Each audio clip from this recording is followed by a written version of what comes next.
पहली बात, जिसको भी लग रहा है कि नए आईफोन कमाल के हैं, आपको पता है वो कितना अटक रहे हैं। मतलब कभी इसका स्पॉटलाइट सर्च बंद हो जा रहा है, कभी व्हाट्सएप के इंटरफेस की ऐसी की तैसी हो जा रही है, इंस्टाग्राम स्क्रॉल ही करना बंद हो जाता है एंड मेरा तो कैमरा तक फ्रीज हो रखा है। मतलब अगर ये iOS की जगह इसका नाम बग OS रख के लॉन्च करते हैं तो शायद इतना बुरा नहीं लगता।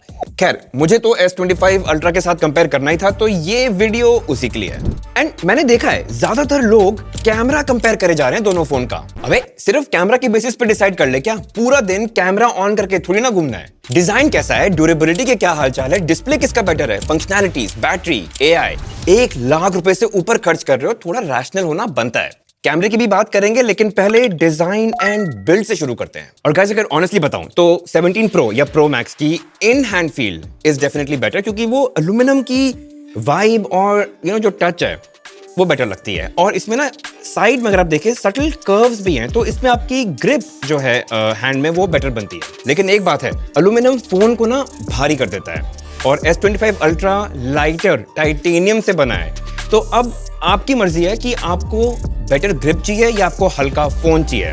वैसे अगर आप दोनों में से किसी पे भी केस लगाने ही वाले हैं तो फिर वेट ही मैटर करता है एंड में, तो इस बात का आप ध्यान रखिएगा। लेकिन अब बात करते हैं ड्यूरेबिलिटी की, और देखो दोनों ही काफी ड्यूरेबल है। लेकिन S25 Ultra की डिस्प्ले ज्यादा स्क्रैच रेजिस्टेंट है देन आईफोन। और यार S25 Ultra तो मैं पिछले 8-9 महीने से यूज कर ही रहा हूं, कोई भी स्क्रैच नहीं है। दूसरी बात, S25 Ultra टाइटेनियम का है जो ज्यादा स्ट्रॉन्ग है और इसमें अभी भी कोई भी डेंट नहीं है। लेकिन 17 Pro और Pro Max के केस में ऑलरेडी डेंट्स की फोटोज आ गए हैं ऑनलाइन। और तीसरा, 17 Pro और Pro Max के केस में आपने देखा होगा कि स्क्रैच भी बहुत इजीली हो रहे हैं। और जैसे कि मैंने कहा, S25 Ultra स्क्रैचलेस। तो गाइस, पर्सनली मुझे डिजाइन वाइज ये बेटर लगा क्योंकि इसकी इन हैंड फील बेटर है, कलर भी काफी अच्छा है। लेकिन ड्यूरेबिलिटी वाइज S25 Ultra ज्यादा लास्ट करेगा। इसमें डेंट्स और स्क्रैचेस आने काफी डिफिकल्ट है एज कम्पेयर टू 17 Pro जिसमें ऑलरेडी आ रहे हैं। अब आपकी मर्जी है, आपको बेटर इन हैंड फील चाहिए या आपको ज्यादा लॉन्ग लास्टिंग स्क्रैचलेस डिवाइस चाहिए। चलिए गाइस, अब दूसरी चीज की बात करते हैं जो आई थिंक अगेन बहुत क्रिटिकल है, वो है डिस्प्ले। क्योंकि पूरा दिन आप फोन पे डिस्प्ले ही तो देख रहे होते हैं। और गाइस, दोनों ही आउटस्टैंडिंग फ्लैगशिप डिस्प्लेज हैं, एक्यूरेट कलर्स हैं, अच्छी डिटेल है, 120 हर्ट्ज LTPO स्क्रीन्स हैं और बाहर दोनों ही बहुत ब्राइट हो जाती हैं। लेकिन गाइस, एक रीजन है जिसकी वजह से S25 Ultra का डिस्प्ले आपको बेटर लगेगा, और वो इसीलिए क्योंकि इसकी एंटी रिफ्लेक्टिव कोटिंग इससे अभी भी बहुत आगे है। और गाइस, ये फर्क ना सबसे ज्यादा आपको बाहर फील होगा जब सनलाइट होती है या रिफ्लेक्शंस बहुत होते हैं, तब S25 Ultra की डिस्प्ले इतनी क्लियर लगती है। 17 Pro Pro Max उसके सामने ना थोड़ा एवरेज फील होता है। फिर गाइस, अब बात करते हैं परफॉर्मेंस एंड बैटरी की। एंड परफॉर्मेंस के पॉइंट ऑफ व्यू से अगर मैं बोलूं तो देखो यार, दोनों ही फ्लैगशिप फोन्स हैं, पीक परफॉर्मेंस है दोनों की। कंपेयर करने का वैसे तो कोई सेंस बनता नहीं है, लेकिन मजे के लिए कंपेयर करते हैं कुछ ऐसी चीजें जो हम फोन पे वैसे भी रोज करते ही हैं। जैसे गाइस, मैंने एक 4K वीडियो एक्सपोर्ट की, सेम एडिट, सेम सेटिंग्स, और आप देखेंगे कि इसमें S25 Ultra तेज था। फिर गाइस, मैंने 5G स्पीड्स को टेस्ट किया और एयरटेल के सिम पे आईफोन की स्पीड ज्यादा आई। लेकिन जब मैंने सिम चेंज किया जियो पे तो S25 Ultra की स्पीड्स ज्यादा थी। और फिर मैंने दोनों पे Asphalt 9 लॉन्च किया देखने के लिए कि कौन पहले करता है, एंड मोटा मोटा दोनों सेम ही थे। एंड गाइस, ऑनेस्टली अगर मैं ऐसे ही और पॉइंटलेस 10 टेस्ट कर भी लूंगा ना, तो आधे टाइम S25 Ultra जीत जाएगा, आधे टाइम 17 Pro या Pro Max जीत जाएगा। मतलब परफॉर्मेंस पॉइंट ऑफ व्यू से दोनों एक दूसरे को इक्वल टक्कर दे सकते हैं। अगर मैं बैटरी लाइफ की भी बात करूं ना, वैसे कंपैरिजन बनता नहीं है क्योंकि देखो वैसे 9 महीने पुराना है मेरा S25 Ultra, लेकिन इतना मैं आपको गारंटी के साथ बोल सकता हूं कि दोनों मोटा मोटा सेम ही बैटरी लाइफ देते हैं। मतलब लेट इवनिंग तक दोनों ही ऑलमोस्ट खत्म हो जाएंगे। अब दोनों की चार्जिंग स्पीड्स में थोड़ा थोड़ा फर्क है। सैमसंग आपको फास्टर वायर्ड चार्जिंग दे देता है, यही आपको आईफोन जो है फास्टर वायरलेस चार्जिंग दे देता है। अब आपकी श्रद्धा है, आपको क्या बेटर लगता है, लेकिन आई थिंक ये कोई इतना मेजर पॉइंट है नहीं। तो मैं यही कह रहा था guys, performance point of view से देख लो या बैटरी पॉइंट ऑफ व्यू से देख लो, दोनों नियरली सेम है, कोई एक दूसरे से बहुत ज्यादा आगे है नहीं। लेकिन अब चीजें इंटरेस्टिंग होती है, यूजेबिलिटी की बात करते हैं। अब देखो गाइस, मैं ये iOS वर्सेस One UI की वीडियो नहीं बनाने की कोशिश कर रहा हूं, वो अलग ही टॉपिक है।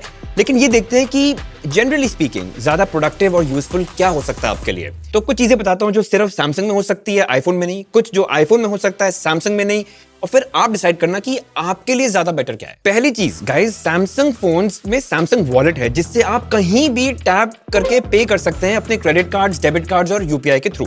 यही इंडिया में एप्पल पे अभी काम नहीं करता। अब S25 Ultra में आप काफी इजीली एज पैनल के थ्रू डिफरेंट एप्स के बीच में स्विच कर सकते हैं या एप्स को लॉन्च कर सकते हैं, और आईफोन्स में नेटिवली ऐसा कुछ है नहीं। अच्छा, S25 Ultra को आप सिर्फ एक केबल से एक मॉनिटर के साथ कनेक्ट कर सकते हैं, ब्लूटूथ माउस एंड कीबोर्ड लगा लीजिए और एक प्रॉपर पीसी एक्सपीरियंस आपको मिल सकता है। आईफोन तो आधी चीजों के साथ कनेक्ट नहीं होगा अगर वो एप्पल डिवाइस नहीं है तो। अच्छा, सैमसंग फोन्स में क्विक शेयर होता है जिससे आप किसी भी एंड्रॉइड फोन या विंडोज लैपटॉप के साथ फाइल ट्रांसफर कर सकते हैं फुल क्वालिटी में, काफी हाई स्पीड पे, एयरड्रॉप से भी तेज। आईफोन्स में एयरड्रॉप है लेकिन वो सिर्फ बाकी एप्पल डिवाइसेस के साथ काम करता है और किसी के साथ नहीं। अच्छा, फिर S25 Ultra में आपको S Pen मिलता है जिससे आप कहीं पे भी किसी भी टाइम नोट्स लिख सकते हैं। आईफोन्स ने ऐसा कभी कुछ सोचा भी नहीं। And obviously guys, S25 Ultra पे एंड्रॉइड है तो सुपर कस्टमाइजेबल है और आप इसको जो लुक देना चाहे आप दे सकते हैं। अब आईफोन्स में आपको iOS 26 मिलता है जिसमें नई लिक्विड ग्लास थीम आई है जो ऑब्वियसली आपको S25 Ultra में नहीं मिलेगी। कुछ लोगों को बहुत अच्छी लगती है, कुछ लोगों को नहीं लगती है, तो अगेन आपकी श्रद्धा है। लेकिन हाँ, आईफोन का कमांड सेंटर डेफिनेटली ज्यादा कस्टमाइजेबल है। उसमें आप नेटिवली काफी सारे आइकन स्टाइल्स के बीच में चूज कर सकते हैं। iOS डेफिनेटली ज्यादा स्मूथ भी फील होता है, जो स्क्रीन ट्रांजिशंस हैं, एनिमेशंस है, काफी डिलाइटफुल है, मतलब काफी मजा आता है उसको यूज करने में। और आईफोन्स के साथ एक और बहुत बड़ा बेनिफिट है कि इसका इकोसिस्टम जो है काफी स्ट्रॉन्ग और रिलायबल है। तो अगर आपके पास आईपैड या मैकबुक या एयरपॉड्स हैं या तीनों ही हैं तो आप अमीर तो हैं ही बहुत, लेकिन वो इकोसिस्टम खुद में आपस में बहुत बढ़िया काम करता है। लेकिन हाँ, अगर आप सिर्फ आईफोन यूज करने वाले हैं तो ये वाला पॉइंट वैलिड नहीं है। लेकिन गाइज, जैसा मैंने वीडियो की स्टार्टिंग में बोला, फिलहाल काफी बगी है इसका ओएस, तो काफी काम रहता है। ठीक है, सॉफ्टवेयर ग्लिचेस हैं, ठीक हो जाएंगी over a period of time, लेकिन फिलहाल तो ग्लिची है। मेरे लिए पर्सनली एंड्रॉइड ही काम करता है। गाइज, अब नेक्स्ट जो टॉपिक है वो है एआई, और आई थिंक इसमें ना ज्यादा कंपटीशन है नहीं, क्योंकि इस केस में आईफोन्स बहुत पीछे हैं और सैमसंग स्पेशली काफी आगे है। मतलब आईफोन अभी भी ना एआई यूज करके बेसिक चीजें भी नहीं कर पा रहा है, और यही S25 Ultra या कोई भी Samsung flagship for that matter काफी कुछ कर सकता है। जैसे मैंने सिरी को बोला कि इस यूट्यूब वीडियो को समराइज करो, नहीं कर पाया। या मैंने बोला चलो बताओ कौन सी छुट्टियां फ्राइडे को आ रही हैं, तो कहता है कि गूगल कर लो। और उसकी जो जनरेटिव एडिट कैपेबिलिटीज हैं फोटोज को लेकर, लेट्स से है ही नहीं। और जब मैंने यही वाली चीज S25 Ultra पे ट्राई करी तो देखो क्या आउटपुट था। और अगेन गाइस, S25 Ultra पे गैलेक्सी AI भी है, गूगल जेमिनाई भी है, और साथ में काफी अमेजिंग चीजें कर सकती है। जैसे इसी 15 मिनट की वीडियो पे अगर मैं जेमिनाई को बोलूं कि समराइज कर दो, तो उसको वो 1 मिनट के रीड में कन्वर्ट कर देता है, तो मुझे 15 मिनट देखने की जरूरत नहीं है। इनफैक्ट अगर मैं इसको बोलूं कि इसकी सिर्फ रेसिपी एक्सट्रैक्ट करके सैमसंग नोट्स में डाल दो, तो वो भी ये कर देता है। तो आप देख रहे हैं, मुझे खुद से कुछ नहीं करना पड़ा, सिर्फ प्रॉम्प्ट्स दे के ये सब अपने आप कर देता है। अब जैसे मैंने बोला कि 2026 में कौन सी छुट्टियां फ्राइडे को पड़ती हैं, उसने मुझे एक लिस्ट ही दे दी, और फिर मैंने बोला कि हर इस छुट्टी के 7 दिन पहले मुझे एक रिमाइंडर दे देना ताकि मैं लीव के लिए अप्लाई कर पाऊं। उसने वो तक कर दिया सैमसंग रिमाइंडर्स के साथ। अब गाइस, आप अगर सोचे, हम सोचते थे ना फ्यूचर में ऐसा कुछ होगा कि हम बस बोलेंगे और चीजें हो जाएंगी, तो वो होने लगी हैं। एटलीस्ट एंड्रॉइड फोन्स में जेमिनाई के साथ तो हो ही रही है, इसमें नहीं हो रहा है। अब अगेन गाइस, आपको फर्क नहीं पड़ता, आप ये चीजें इस्तेमाल नहीं करने वाले हैं, तो ये वाला पॉइंट मैटर नहीं करता। लेकिन मुझे लगता है कि कुछ चीजें अगर आपको अवेलेबल हों, आप उसको यूज करना शुरू करें, तो आदत में धीरे धीरे आ जाती हैं। तो इसलिए I think from a future point of view ये सही है। खैर चलिए गाइस, अब ना कैमरास की बात करते हैं। और देखो, इस पे मैं बहुत ज्यादा डीप डाइव नहीं करूंगा, क्योंकि इस पे ऑलरेडी बहुत सारी वीडियोस हैं जो काफी डिटेल में हैं, और आई थिंक वो आपको देखनी भी चाहिए ताकि आपको समझ आए कि आपके लिए कौन सा कैमरा बेटर है। लेकिन कवर कर देते हैं इस वीडियो में, तो पहले स्पेक्स से शुरू करते हैं। तो गाइस, आईफोन 17 प्रो या प्रो मैक्स में आपको 3 48 मेगापिक्सल्स के कैमरास मिलते हैं, चाहे वो प्राइमरी हो, अल्ट्रा वाइड हो, या इसका 4x टेलीफोटो लेंस हो। और सामने आपको एक 18 मेगापिक्सल का फ्रंट फेसिंग कैमरा मिलता है। और S25 Ultra में आपको 200 मेगापिक्सल का प्राइमरी कैमरा, 50 मेगापिक्सल का अल्ट्रा वाइड, 10 मेगापिक्सल का 3x टेलीफोटो लेंस और एक 50 मेगापिक्सल का 5x टेलीफोटो लेंस मिलता है। तो हाँ, इसमें आपको एक एक्स्ट्रा टेलीफोटो लेंस मिलता है, तो जूम रेंज इसकी बेटर होगी।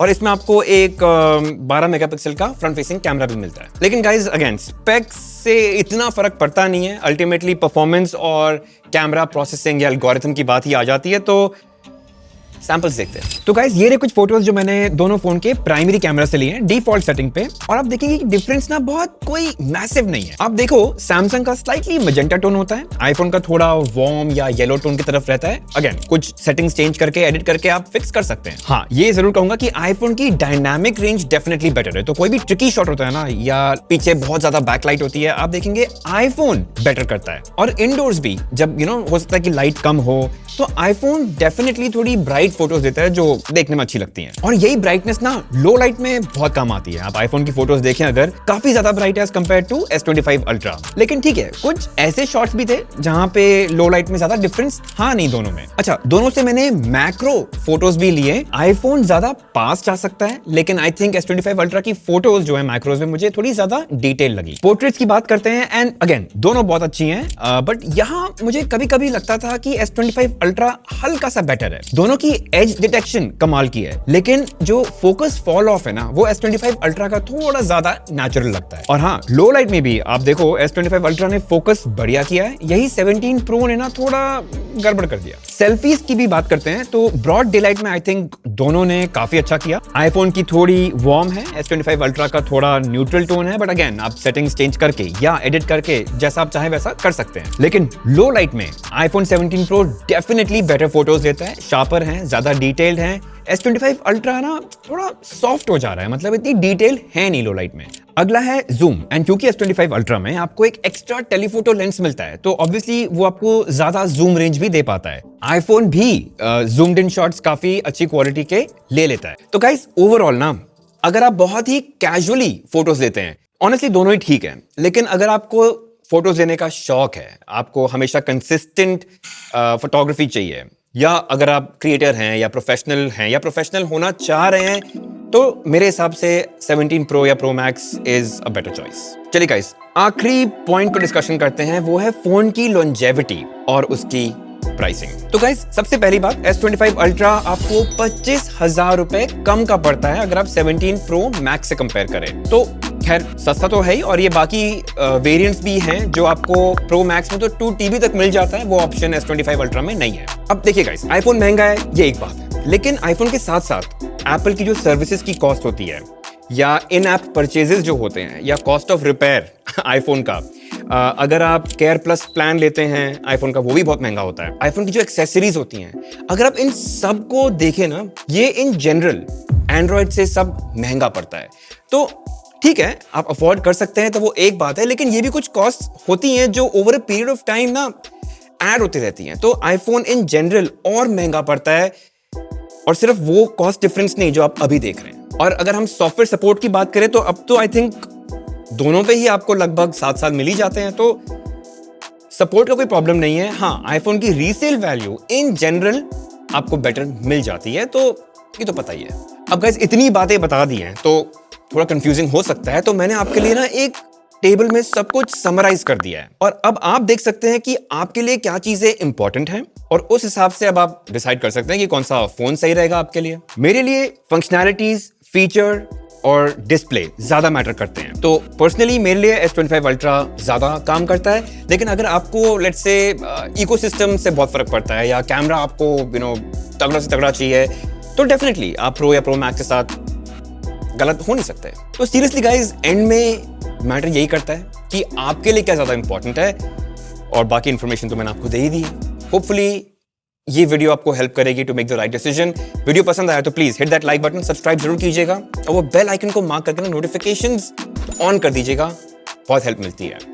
मिलते हैं।